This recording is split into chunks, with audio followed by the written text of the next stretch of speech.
Looks like you're going to get wet, Miss West. Yes. I'll cut across the churchyard and the fields. It's muddy, but it takes half the time. You wouldn't get me in there after dark. Don't you know the place is haunted? Nonsense. You're like all country people, a bundle of superstition. Where I come from, we don't listen to such rubbish. You can say what you like, miss. That place is full of ghosts. The place is full of old tombstones and nothing else. At your age, you should be above this kind of talk. All the same, you wouldn't get me in there at night for all the money in the world.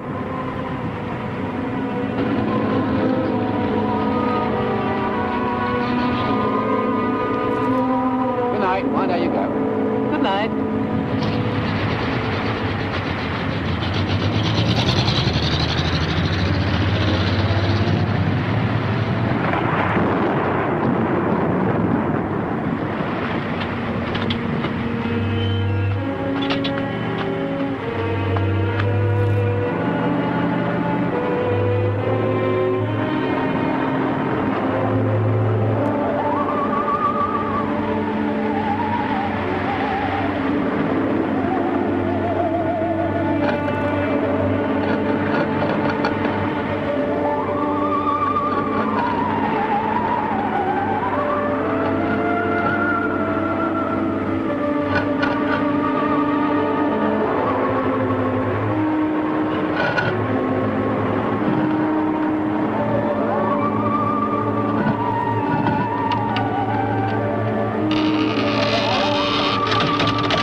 Vandals, obviously.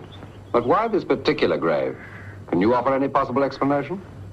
Well, strangely enough, I can. A most curious story came to light recently about Francis Real, whose grave this is, from an old parchment found when the church was being restored. Uttering dire threats against the Strouds, the demented Real became as one possessed, and from that day forward, growing more and more like the loathsome bird he'd lost. Then it goes on to tell of something in 1749 that could connect with this open grave. What was that?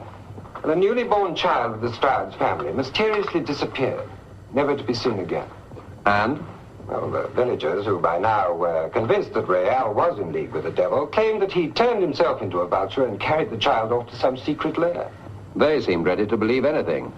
Well, in those days of deep superstitions, they were. Then what? And according to this, something rather dreadful. The Stroud family seized Real in the middle of the night and buried him alive. In the churchyard? Oh, no, in a field. In the same place where Real had buried his curious pet. Later, they were both supposed to have been dug up and reburied where the tombstone is now. By the clergy? No, by persons unknown. The clerics of the time, so the writer says, refused to give Real's body a burial service or to have it buried in a consecrated place. But it is. Well, that's just the point. From what I recently discovered, it isn't. According to the original drawing, church property actually ends here. That is common ground. The whole story is quite plausible, then. In parts. There's more to it, though. Before Francis Real was buried, he apparently put a curse on the Strouds. That's understandable, too. Threatening to return in years to come and destroy every remaining member of the family, from the oldest to the youngest. It's all very interesting, but I fail to see where it ties in with this violated grave. When Real was reburied, all his money is supposed to have been put in the coffin as well. A casket of gold coins, guineas. I see. Then your idea is that someone with knowledge of the story opened the grave last night in the hope that it was true, that there was gold there. I can think of no other reason. But why remove the skeleton from the coffin? We've no proof there was ever one there. There's nothing about Real or any of this in the church records. But enough for a thief to go on. Footprints wouldn't show on the path, so that's the way it would have gone. Or by the road. Well, There's a grave and there's a tombstone. The only thing to account for now is this woman's hair going white overnight. I saw it. An enormous black bird, like a vulture, with a dreadful human head. Oh, it was horrible. Horrible. Are you sure that it wasn't just someone climbing out of the open grave? Someone who dug it open to search for something? The grave opened from underneath. Opened as I stood there watching it. And I saw it. An enormous black bird like a vulture with an awful human head. And then it flew right over me. I'll never forget it.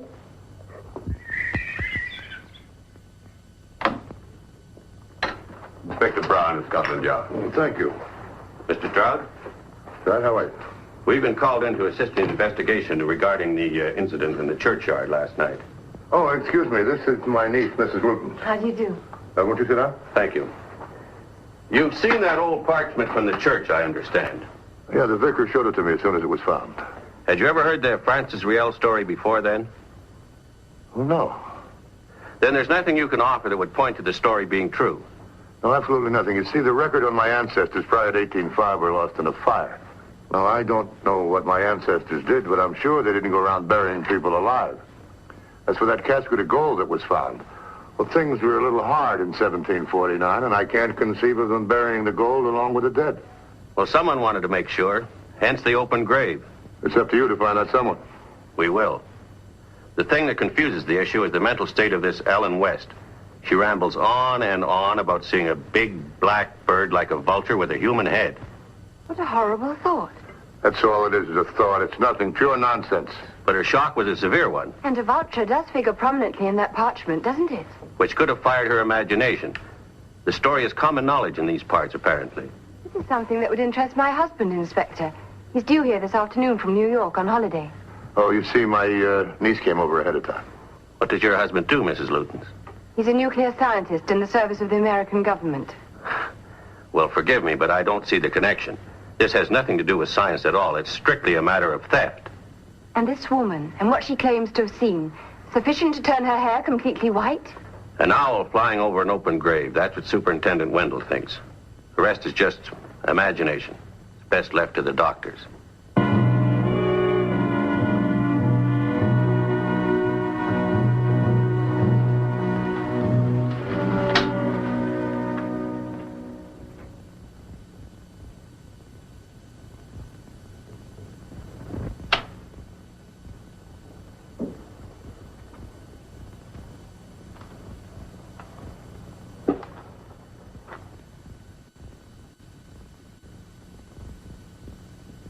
What's the matter? Too frightened to speak? You saw something you shouldn't have. You should have kept your mouth shut. Things happen in this world no one can account for or should try to. Most folk round here believe in these things and leave well alone. When that grave is filled in, what they're frightened of now will be forgotten. And that's how it should be. What are you doing here?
How's your Uncle Brian? Living the life of an English gentleman, or does he still miss Canada? No, he likes it here, but not the climate. He's developed a chest complaint. Got caught in a sudden shower. That's English weather. Sunny one minute, rainy and cold the next. Yep. But this peace and quiet's wonderful after New York. And who had to talk you into coming? You were right, Trudy. I was working myself to a standstill. Now I'm going to relax. This is where life goes on undisturbed. It's not doing so at the moment, though. What? Something happened last night. The villagers are in a state of terror. I doubt if any child will be allowed out after dark. What's it all about? I'll let Uncle Brian tell you, then you won't have to hear it twice.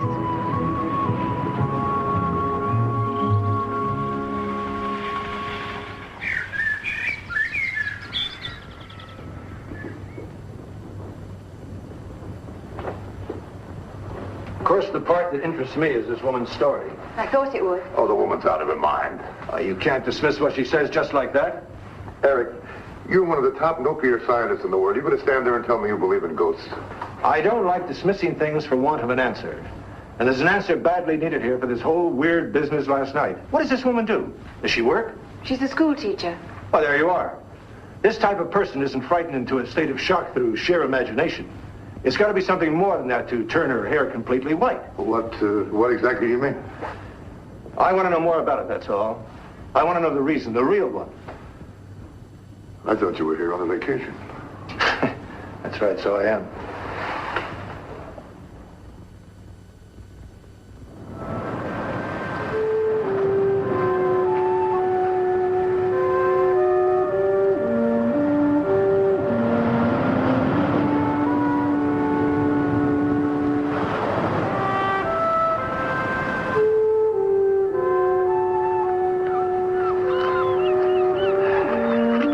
Fascinates me. It always has. I guess it's the enormity of it. One thing man can only just keep at bay. And can't tamper with. Exactly. You know, it's nice having you around like this all day. I didn't realize what I was missing. You soon get tired of me. Oh, yeah? Now, you show me how to retire, and we'll elope. That makes our present relationship sound positively indecent. Hey there! Yeah. Come and look.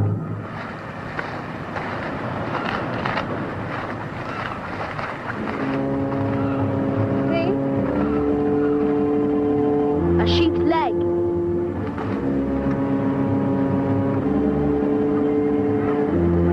Isn't it horrible?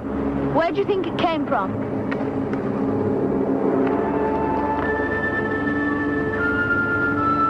Could have come from there.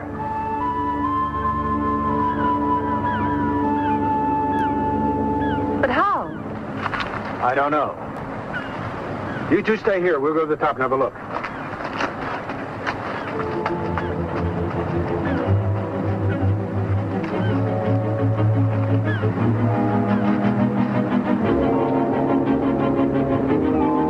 Careful.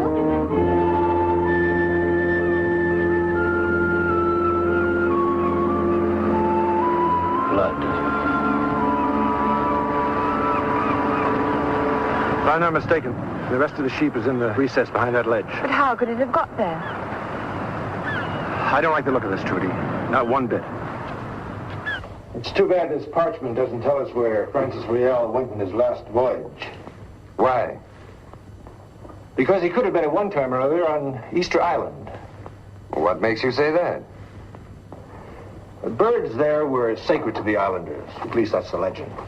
Their god was Manutara. Half man, half bird. Oh. It could account for Rial bringing back that curious pet. He may have delved into this strange belief and got carried away with it. This is the only tombstone bearing the name Rial. But there must be descendants somewhere. Well, if there are, I've never heard of them. As I told the police, there's no mention even of Jose Rial in the church records. Tell me, who did you show that parchment to when it was first found, other than Brian Stroud in the newspapers? Professor Koeniglish. Mr. Stroud asked me to. He felt the professor would be interested, and he was. Who's Professor Koeniglish? He's quite a well-known figure around here, a German antiquarian. A great friend of Mr. Stride's. He has a place somewhere near Trigona. I see. I'm sure the superintendent will find my theories correct. Theft was the object of this violation. A casket of gold coins. Yes. But the absence of a skeleton makes me doubt that part of the story completely. Yet I can't see anyone putting a tombstone over an empty grave, or a woman being frightened out of her life at the mere sight of it open.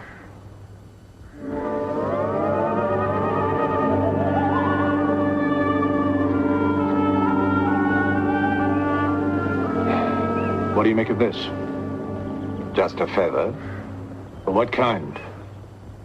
And how did it get there? Well, it could have come from anywhere. It could have.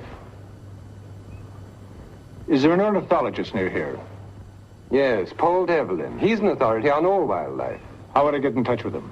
You sound very mysterious, Mr. Luton. It's just something I want to check up on. Well, if you care to come back to the vicarage, I'll find you his address. Fine.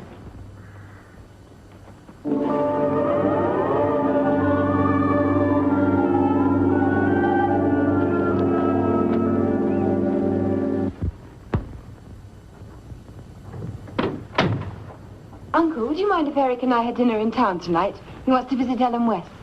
What for? To hear the story from her. We telephoned the hospital. Well, she's completely mad. You know this, don't you? Eric doesn't seem to think so. Where is he now? Gone to see a man called Devlin. Oh.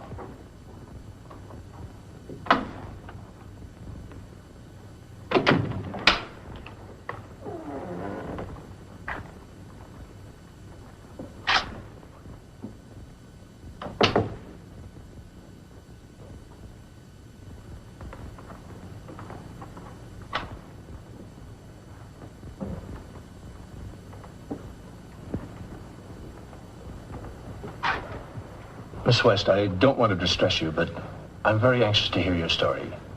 You see, I'm a scientist. Now, exactly what was it you saw come out of that grave? Big black bird. Like a vulture. With a human face. What was even more horrible, a pair of human hands. Oh, no. And then it flew. Yes. Across the churchyard. Over the field. Where you were found? Yes. And it was clutching something in one of its talons. What was that? I was too frightened to take much notice. Now think carefully, Miss West. This is very important. Could it possibly have been a box? A casket? Yes. I think it could.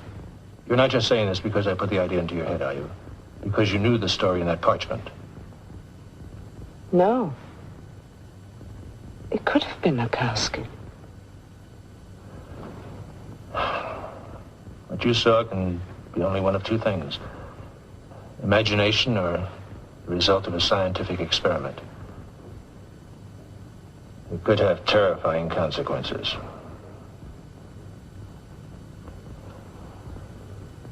Thank you, Miss West. I may come and see you again.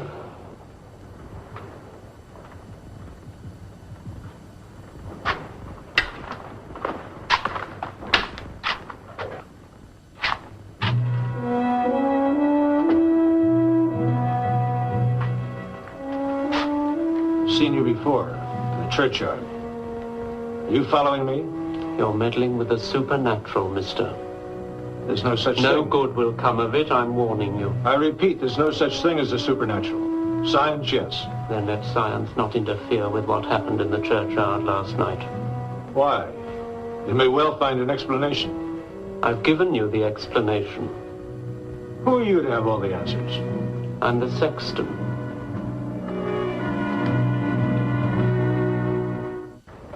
All right.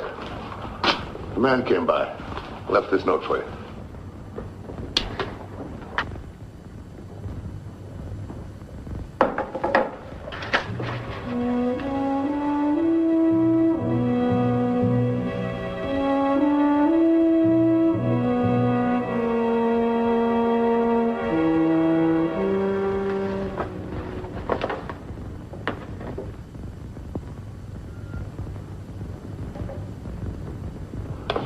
Oh, here you are.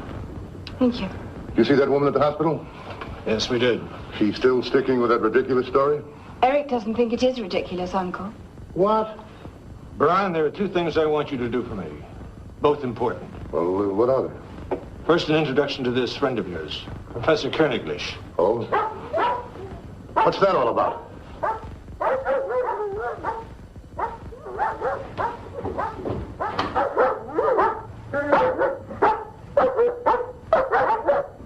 Go on, get it.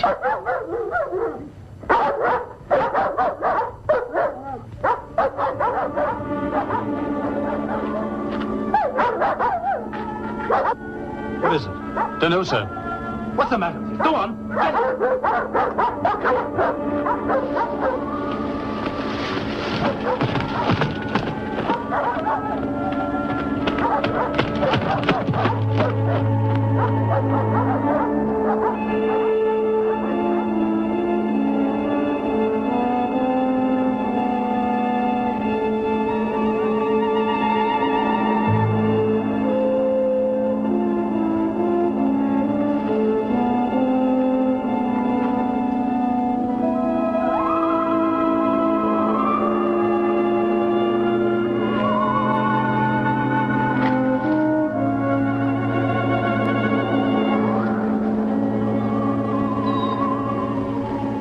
Some bird or other.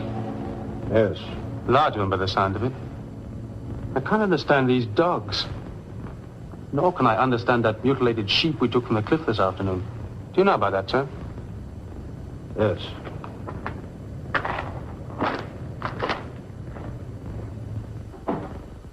What was it? Too dark to see. Got away. Oh, it was a fox, probably. It flew away. There was the flapping of wings. It's got caught in the bushes. Oh, some kind of a bird or other. Some kind, yeah. And one those dogs were afraid of. Watchdogs are afraid of birds.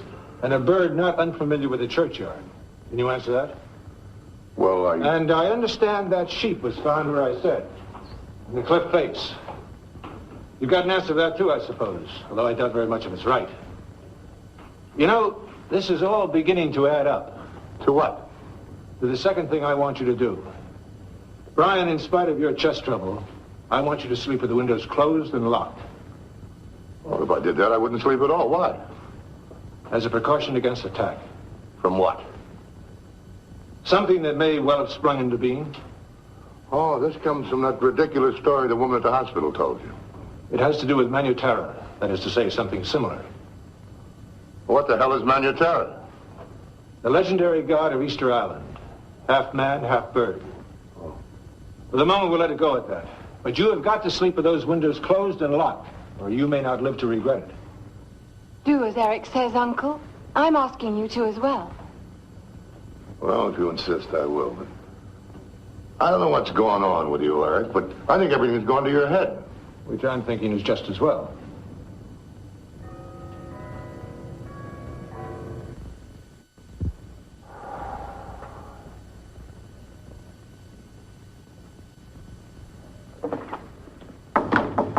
Come in.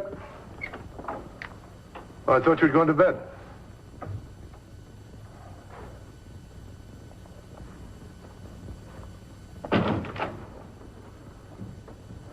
I was going to close it. I've done it for you.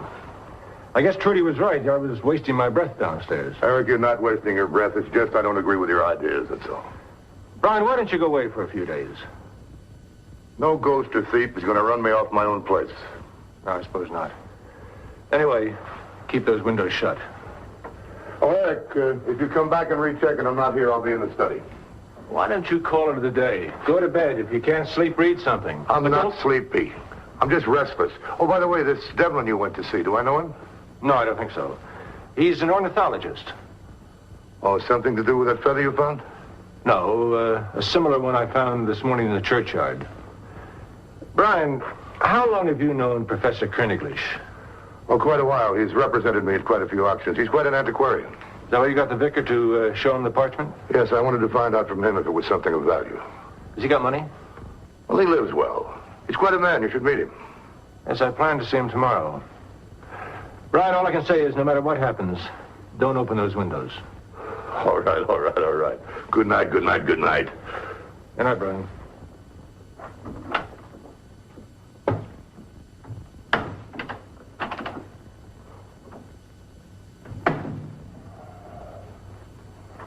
Was everything all right? The window was wide open. Your Uncle Brian is either stupid or stubborn. He's not stupid. Well, then he's stubborn. Come in.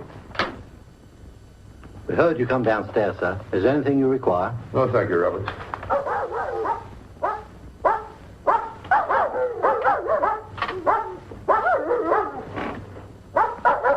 What are they barking about? Are they, the dogs out in the garden? Well, I'll go and see, sir, but an hour ago they were in the kennels.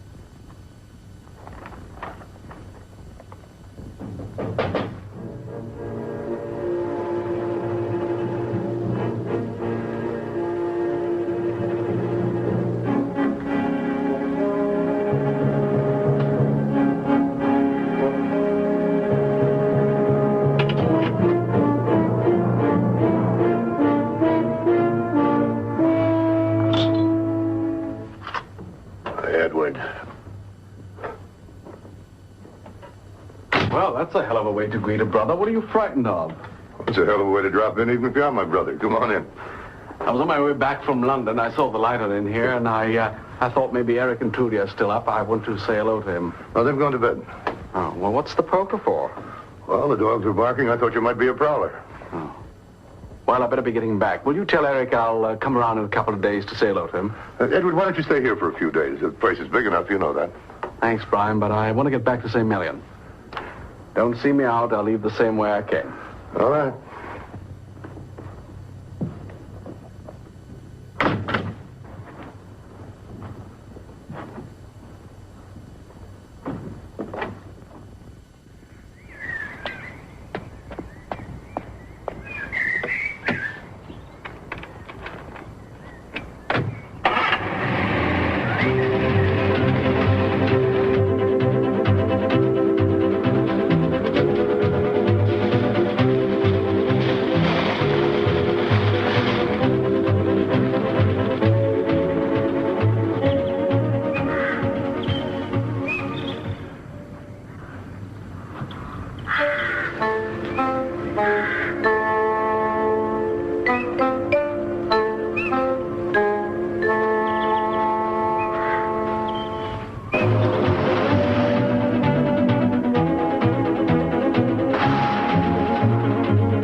Professor Koeniglish?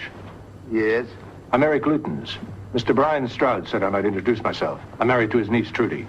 Oh, I see. Of course. Yes. I'm hoping to meet Trudy. Arrived last week from New York, I hear. Yes. Come in. Come in, Mr. Lutens. Come in. Would you mind closing the door for me? I'm still suffering from the effects of a bad fall. I'm sorry. On top of that, my servant is away. Ill. Sit down, Mr. Lutens. May I offer you a cup of coffee? No, thank you. Mr. Stroud would have arranged an introduction by telephone, only I don't happen to have one. Yes. To get to the point, Professor, my reason for being here is that parchment found in the church. Oh? You were very interested, I believe. Yes, I was indeed. And for a singular reason. A bit naive, perhaps. Because the German translation of the word real is the same as yours. Yes. Koeniglish. Yes. In English, royal. You're absolutely right, Mr. Lutens. And you're very perceptive, I should say. You see, I'm German-born. but of Spanish origin. And I wondered if there could possibly be any connection. And? Well, the parchment is genuine enough, that's true. But being unsigned, I very much doubt the authenticity of the story, which perhaps is all for the best. I'd hate to think that I was descended from a man buried alive as a sorcerer by the family of my good friend Brian. I can understand that, but I was hoping that you'd have thought this story was authentic. May I ask your interest in this document? It has to do with the incident in the churchyard. You know about that, of course. Yes, I do. Some potential thief opened the grave to see if there was gold there. Well, that's the general belief. You have other ideas then, Mr. Lieutenant? I look upon this woman's story with the greatest concern. Oh, surely not. I can assure you I know what I'm talking about. I'm on the experimental staff of the Atomic Energy Commission. Oh? But what has that got to do with the incident here? In the back of my mind is a growing suspicion that someone carried out a scientific experiment with the most terrifying results. You can't mean that. I do. Of course, proof is another matter. If I'm right, the next thing will be an attempt on Brian Stroud's life. This is frightening. You really mean that this woman's story about a black bird with a human head could be true? Very much so. By means of nuclear transmutation, if you've any idea what that means. Ah, yes, of course I do. Slightly. Certain happenings during the past 2 days tend to confirm it. At least they do to me. One last night. This.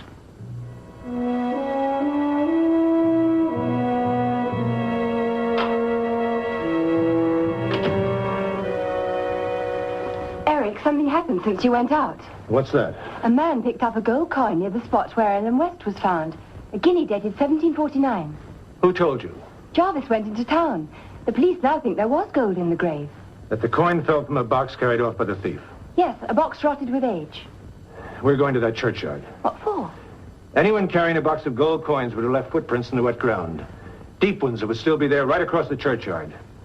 Though it's my guess we won't find anything.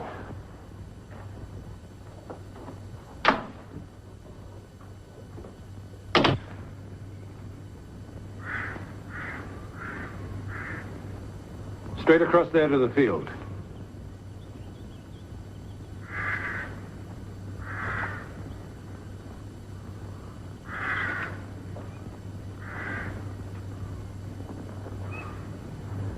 Not a thing.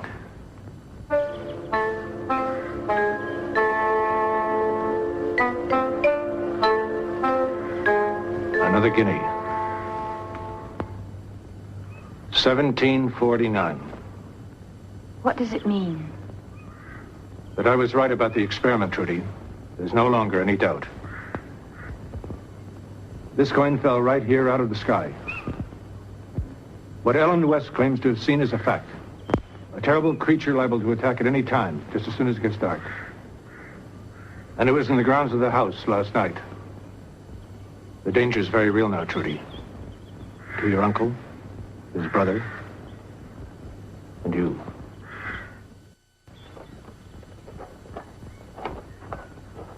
Oh, hello, Professor. Hello, Brian. How are you? How are you? Fine. Well, I'm the same. I was passing by, so I thought I would come in to meet Trudy. Oh, she's out with Eric. That's her husband. Come on in. No, thank you. Well, I must be running along, so some other day. Oh, I understand you met Eric. Yes, I was very much impressed with him and with what he said. Then you think there's something in what this woman says? He gave me every scientific reason to think so. What did he want to see you about? Oh, because of my interest in the parchment. You know, Brian, I think you should be a little worried. Oh? Yeah. Oh, I meant to ask you, how is Edwin? Oh, he's fine. I saw him last night. He's back at St. Mary's. Good. You two were very close, weren't you, before you left for Canada? Oh, we still are. Yeah. Now, what does he think about all what's happening? Well, I haven't told him anything. Oh, you don't think you should tell him? Well, I don't see any cause for alarm. You may have to change your mind, Brian. Well, I must be running along. Will you please tell Trudy that I hope to see her soon? Yes, I will. Bye. Bye, Professor. By the way, speaking of Eric, I find science fascinating. You should have taken it up yourself. Yeah, you're right. Maybe I should. Goodbye. Goodbye.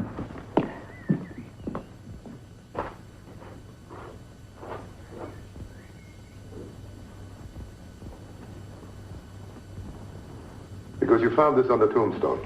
You're trying to tell me it was dropped from up above. How else did it get there? The thief put it there. For what reason? To verify the woman's story and keep the police guessing. Her story wasn't known until after the coins were supposed to have been stolen. Eric, I've been out all morning and I didn't sleep all night due to the closed windows. Which now more than ever means they must remain shut. Eric, I'm tired. Let's let it go till after dinner. Brian, you're going to listen to me. You've got to believe what I have to tell you. You must listen, Uncle. This is very serious. It concerns me as well. You? Yes. And your brother Edward. Oh, go on. Some unknown scientific brain has produced a monstrous creature, half bird, half man, by means of nuclear transmutation. Oh, you're talking about this Manutari thing, and you're asking me to believe that? It happens to be true. A disastrous scientific fact. What is nuclear transmutation? The changing of atoms of one element into those of another by suitable nuclear reactions. Would you put that in simple language? A living person has been transferred through the ether and reassembled in the grave of Francis Riel. Now, what was in that grave has in a like manner been transferred and reassembled in the place where the experiment was made. Is this really possible? Yes. Only something went wrong. Terribly wrong. Oh, what's that? Whoever made this experiment failed to take into account the vulture that was buried along with Riel and the threat to your family that was still in the grave. What are you trying to say now? I'm not trying to say anything. Every sound ever uttered is still in the ether, waiting to be recaptured. This unknown someone accidentally did it. Recaptured the threat of a man buried alive. And? From the grave has come this creature with a threat to wipe out every member of your family, from the youngest to the oldest, in that order. You, your brother Edward, and Trudy. Well, what are you going to do about it? Find this creature somehow and destroy it. Eric, I can hardly believe this, even coming from you. For your own good, Brian, you'd better.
Eric, you must tell me. Trudy, You're to stay here till I get back. It'll soon be dawn. Remember, stay here till I get back.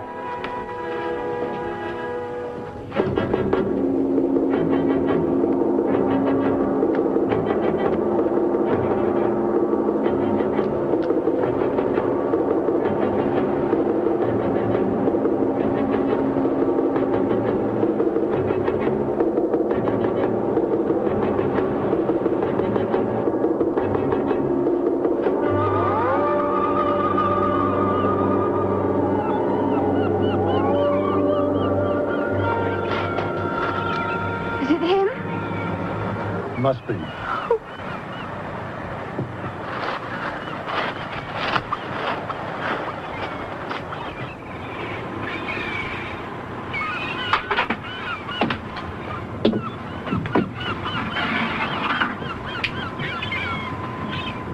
Look, Mr. Lutens, you can't expect me to believe a story such as yours.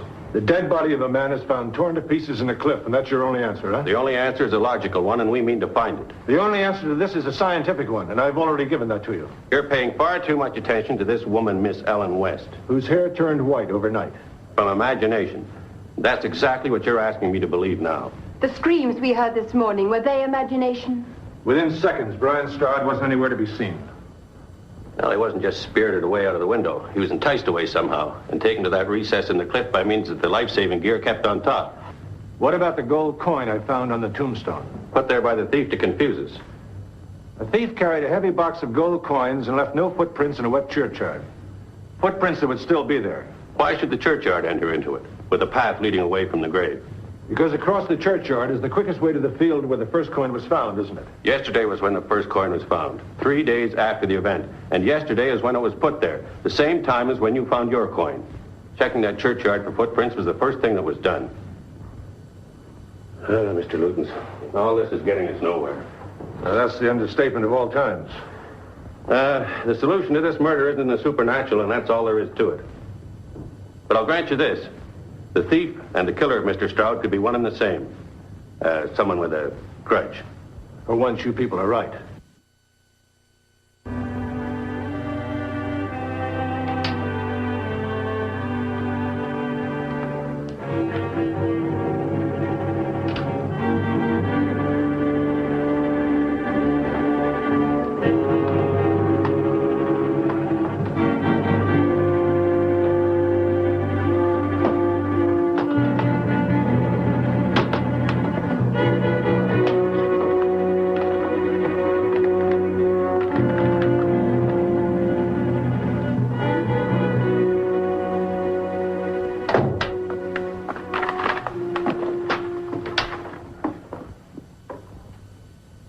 What are you doing here?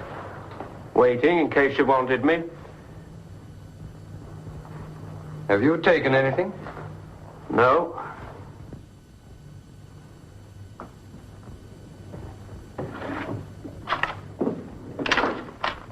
You were looking at this, weren't you? Why? I've been thinking. You've been doing a lot of thinking lately, Melcher. I have, indeed. What about? Brian Stroud came from a bad family, and he had to pay for it. What are you talking about? Have you lost your senses? Has the old trouble started again? There was no trouble. I'm all right. Always have been. It's all in that parchment. If a family buries a man alive, they must expect trouble, even after 200 years. The opening of Rael's tomb was robbery. The death of Mr. Stroud had nothing to do with it. Now you get that into your head. Or you'll have to see the doctor. No, why should I? I'm not sure that you shouldn't see him now. No.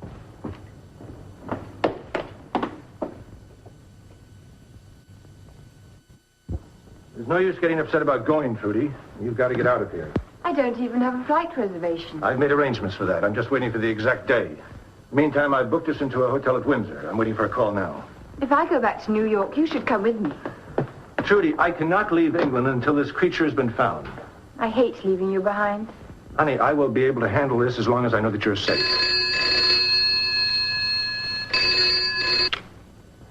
Hello?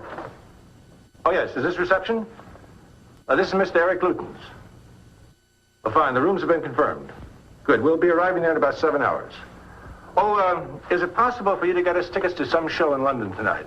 Preferably a ballet. All right. right, fine. Thank you very much. I'll see about the card.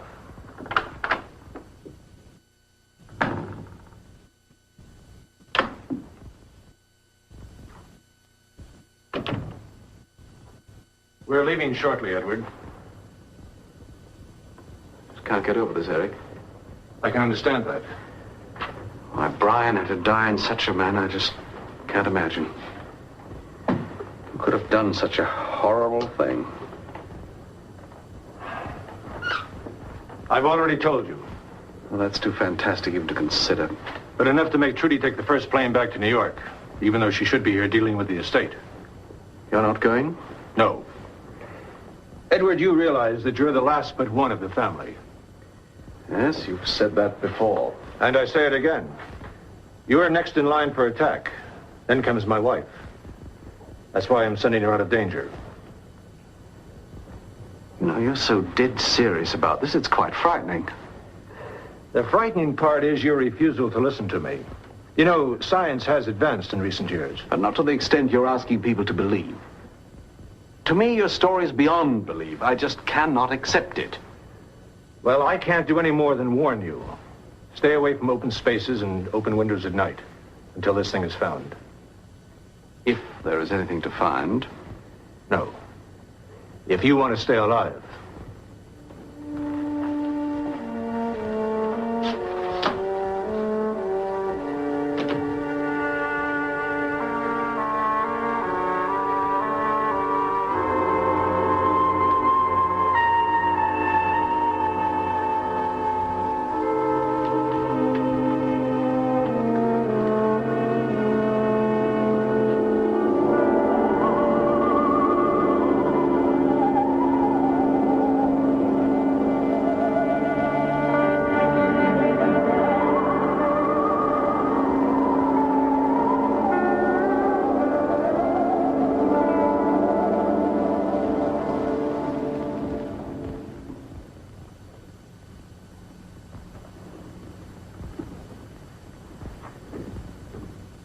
Goodbye, Uncle Edward.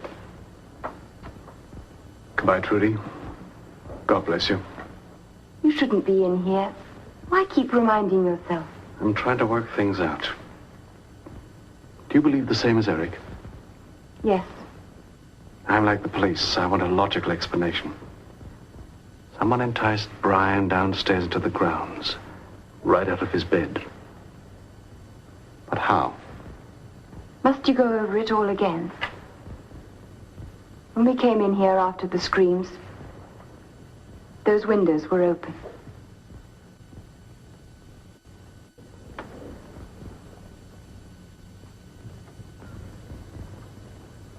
Whoever it was must have called him from down there, or attracted his attention in some way. When Eric came out here immediately after the screams, there wasn't a soul to be seen. Why don't you listen to him, Uncle? Just do as he says and leave it all to him. I have every respect for science, Trudy. But there is such a thing as taking it too far, and that's what he's doing. Uncle Brian thought that too. If he hadn't opened these windows, he'd be alive today. Trudy. I'm leaving England in the knowledge that you're in danger. How do you think I feel? You really believe I am, don't you? Yes. And so does somebody else. Who? Your friend, Professor Koeniglish. Perhaps he can convince you.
Edward, come in. So sorry, Edward. Such a shock. Thank you, Hans. What happened to you? Oh, it's very bad fall. Still suffering. Come in. Come in, Edward.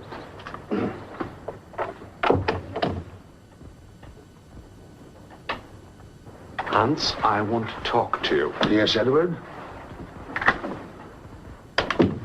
It's about Brian's death. I understand that you believe this fantastic theory of Eric's. Could be. Do you? You don't. I can see that. I didn't come here to fence with words, Hans. I came to get your point of view. But, Edward, you just said you'd been told it. What makes you, of all people, think there's anything in what he says? Edward, science is fascinating. I had strong leanings that way myself when I was younger, but then, with comfortable income, lazy disposition, I didn't pursue it. Made a study of antiquities instead.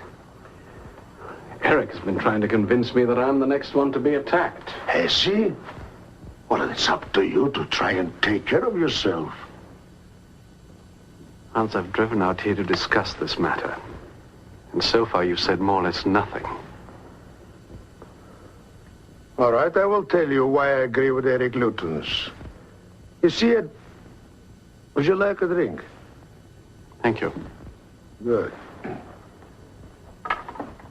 When are you returning home? No, I still have some papers to go through at the Manor House. I'll drive home later tonight. St. Million is only 25 miles as the crow flies. But not having wings, of course, you will go by car. Whiskey or brandy? Whiskey.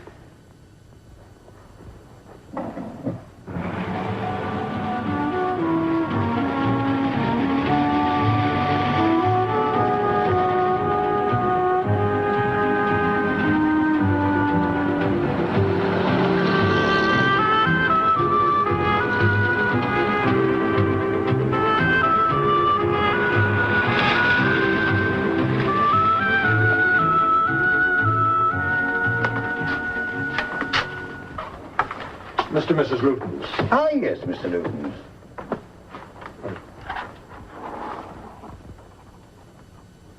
We've arranged for the theatre tickets you telephoned for, sir. 2 for this evening's performance. Thank you. Number 34.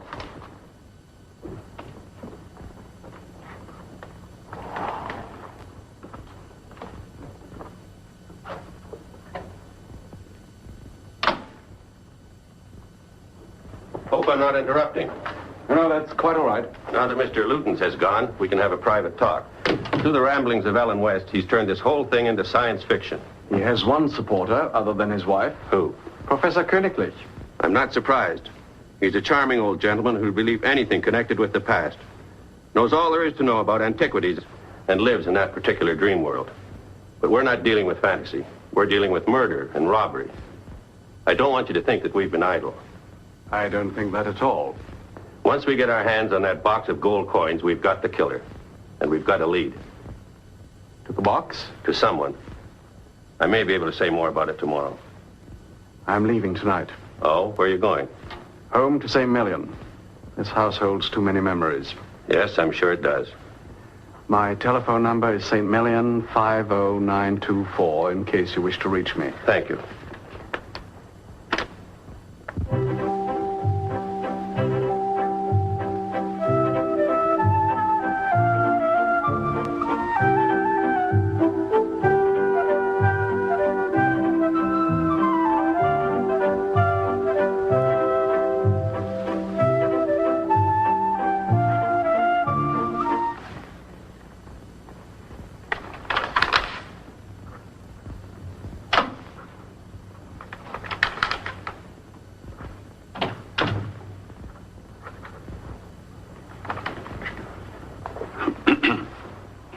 Would you like more coffee, Mr. Edward? Thank you, Jarvis. You look tired, sir. I am. But I must finish these tonight. I want to leave everything in order here. Why not stay another night, sir? It's getting late. My lawyer's calling in the morning. I must be there. As you say, sir.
Hello? Mr. Edward, Yes? this is Midway, sir. Will you be returning tonight?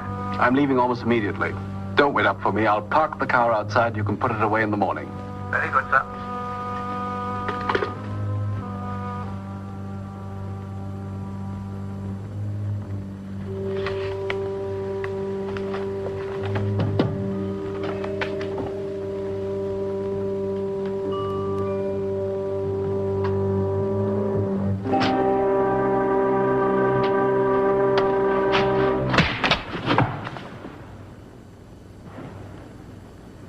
Now then.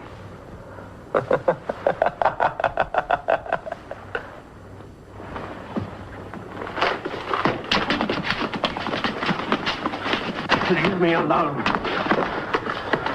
Hey, are you all right? Yes.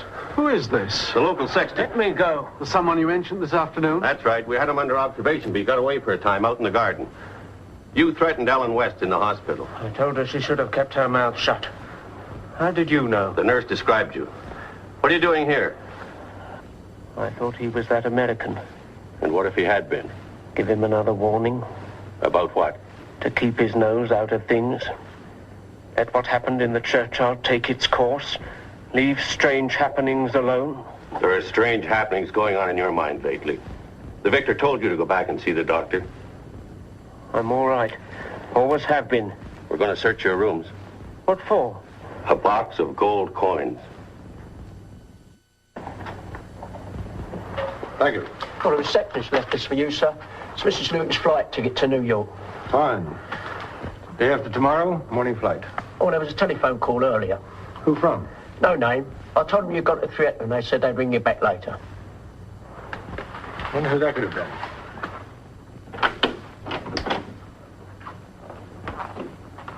Ah, good. Let's have a drink. Why did all this have to happen to us, Eric? Trudy, the idea of going to the theater tonight was to help put this all out of your mind. I know, but it hasn't. Not with Edward and the danger he's in. And he won't believe it. You are going to stay with him, aren't you? Yes, but he doesn't know it yet. In the meantime, he's been warned, and I can't do any more than that. You know, an idea occurred to me in the theater tonight, which I should have thought about before. What was that? To find the place where this experiment was carried out. Where are you going to start looking? Somewhere that's been consuming an enormous amount of electric current. Hello? Luton? Yes? It's Königli here. Jarvis told me where you were. I'm speaking from the manor house. I rang before. Oh, yes, we went to the theater. Yes, so they said, Mr. Luton's, I think you should come back immediately. Why? I've stumbled on something that might help you. Something to do with Brian's death. What's that? Another gold coin. Found near some inland caves. Caves? Yes, not far from my house. I can show you the exact spot, Mr. Luton's. I'll be there as soon as I can. I'll drive right away to your house.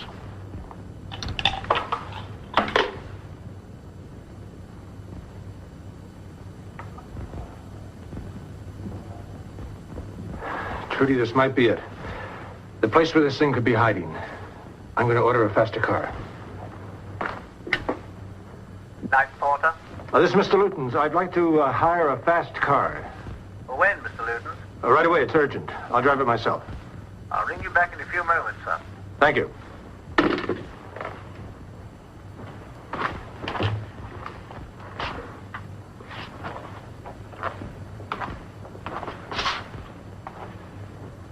Trudy, as long as Edward is still alive, I know that you're safe. Otherwise, I wouldn't leave you. But I want you to keep this with you at all times, okay? There. I'll get changed.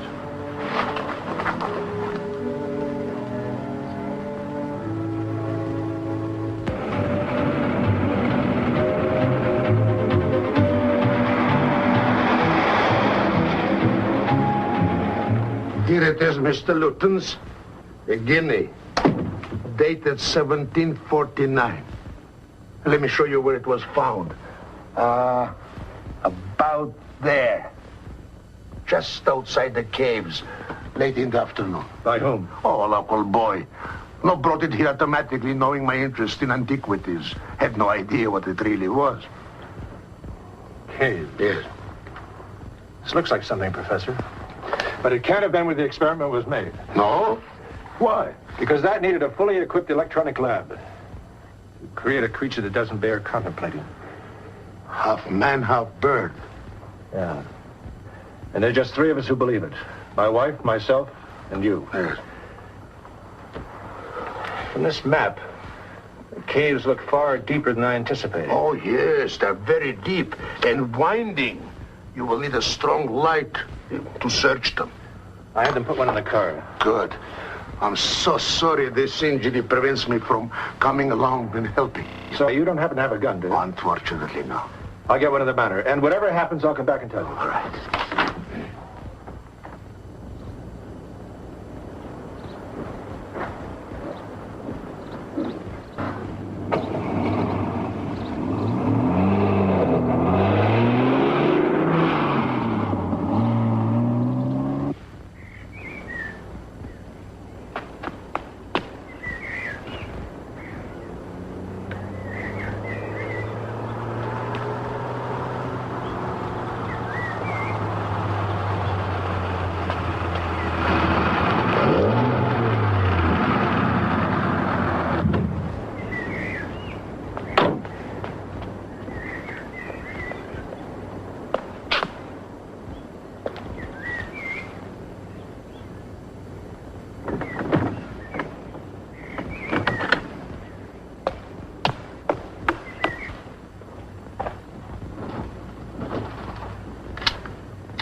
Mr. Luton. What's the matter? Mr. Edwards, sir. He's been murdered. What? Last night in St. Million in the same horrible way as Mr. Bryan. I'm going over there.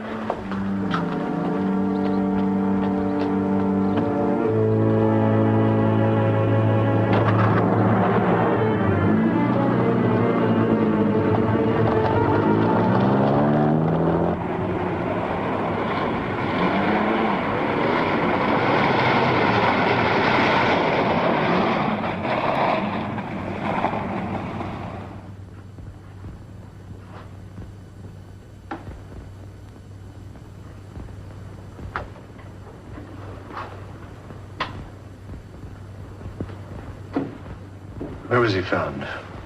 Out there in those bushes about midnight. A servant heard his car pull up outside the house. Then screams.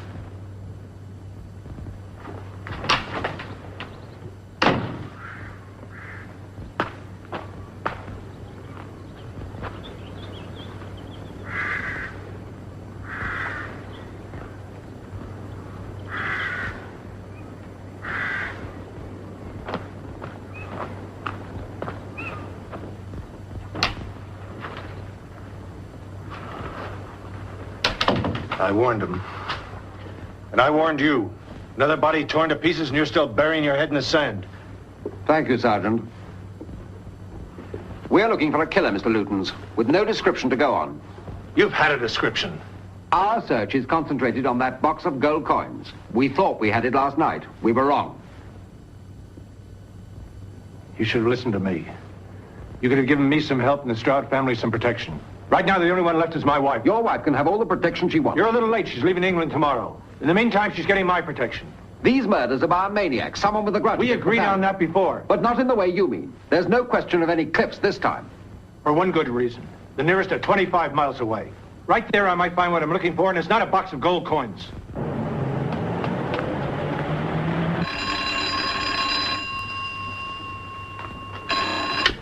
Hello, yes? This is the reception desk here, Mrs. Luton. Yes? We have the telegraph office on another line. About an urgent telegram for you. Oh?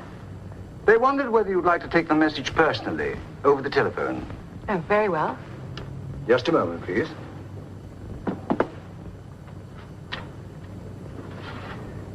You're through telegrams.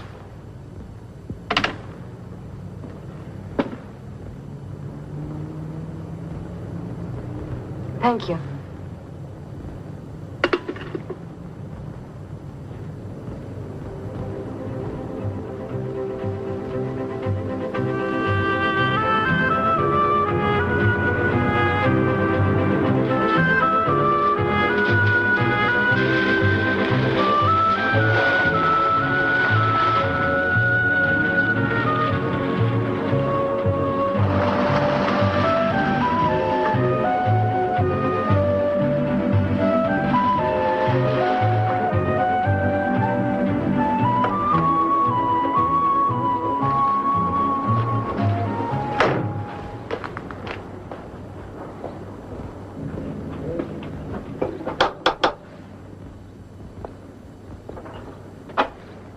Oh, Professor Koeniglish? Yes? I'm Mrs. Luton. Trudy. I had a telegram from my husband to join him here. Yes, that's right. Is he with you? Not yet, I'm afraid, but he will be. Come in, please. It might rain. Perhaps you'd care to put your car in the garage. Oh, well, thank you. Mm-hmm.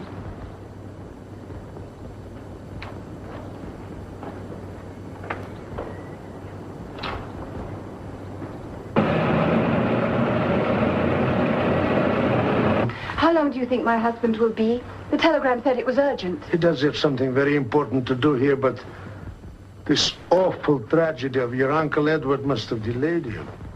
My Uncle Edward? You didn't know? Know what?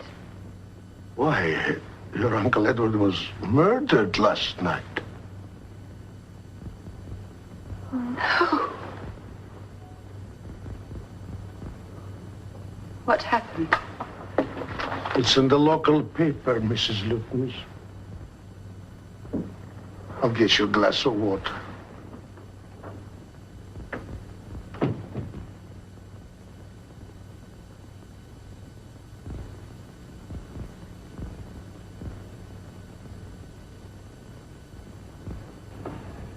Jarvis, I need a drink. A large one. Yes, sir.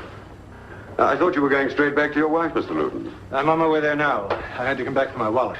Oh, I have it here, sir. You left it in the study. Fine, thanks. Mrs. Luton's passport and air ticket, which she must have tomorrow. As soon as she's on that plane, I'll come back. Would you put a call through to the hotel and get my wife on the telephone? Very good, sir. Oh, a telephone call came through for you this afternoon, sir. Where from? From the electricity board. About an inquiry you made by telephone yesterday. Oh, that's right. What did they say? That no one in the district has been using an abnormal amount of electric current, but there is someone who's stopped using their electricity altogether and installed his own plant underneath his house, a large one, apparently. Did they say who it was? Yes, sir. The same gentleman who was here last night. Koeniglish. Yes, sir. Look, when you get through to my wife, you tell her to wait for me in the lobby of the hotel and to stay there, even if it means all night. I'm sure your husband will soon be here, Mrs. Luton. Thank you, but it's getting late and I'd rather wait for him at the manor. As you wish.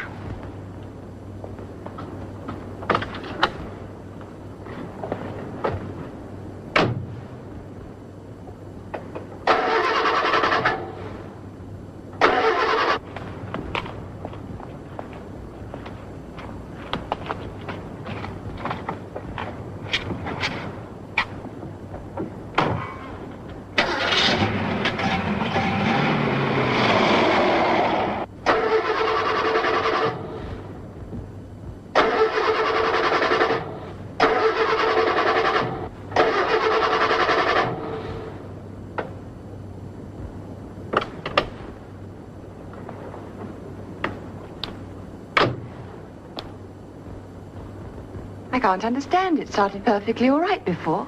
I shall have to take a taxi. May I use your telephone? I'm afraid I haven't one, Mrs. Luton's, but perhaps you'd better stay after all. But surely there must be some way of getting back to Tolfero from here? Well, yes, there's a bus, if you don't mind a short walk. I don't mind. But you have to wait there. It doesn't matter.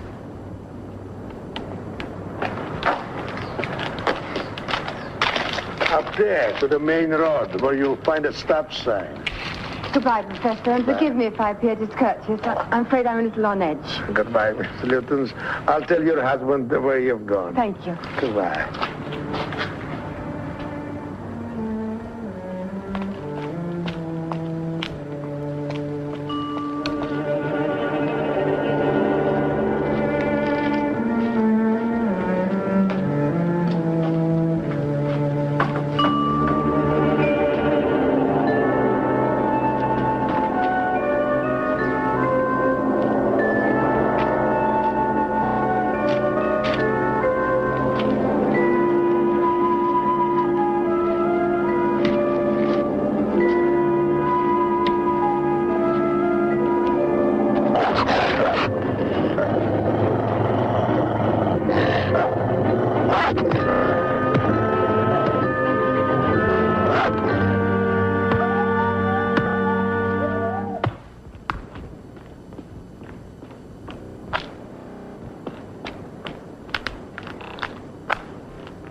The gun!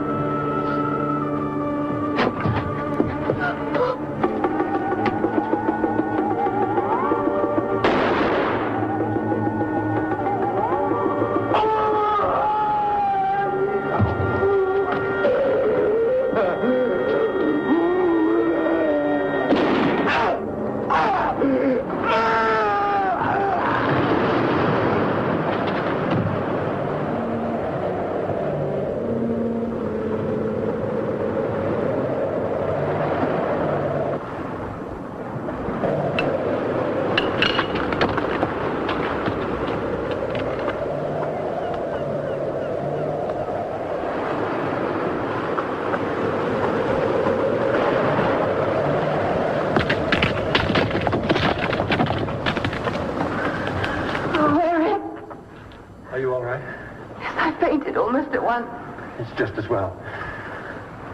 Trudy, tell me, what took you to that house?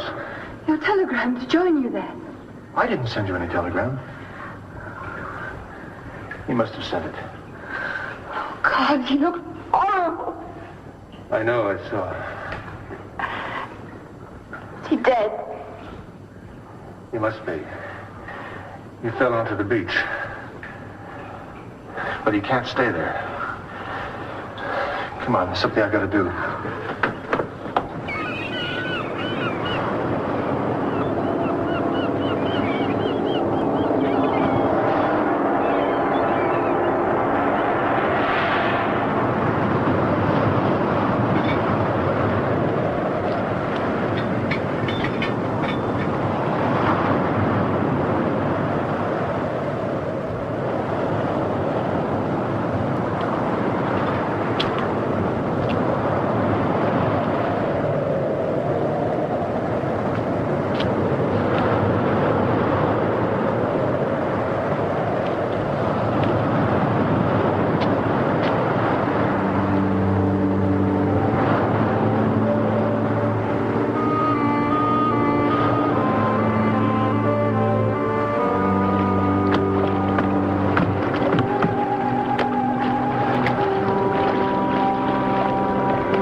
There's a story in that parchment, Trudy. He believed it all the time. He thought he was descended from the man buried in that grave and put it to a scientific test. This experiment was meant to be a momentary interchangement, but the whole thing was a disaster. That's why all traces of it had to disappear. What will you tell the police? Everything. How much they believe is up to them. Now that you're safe, darling, nothing else matters.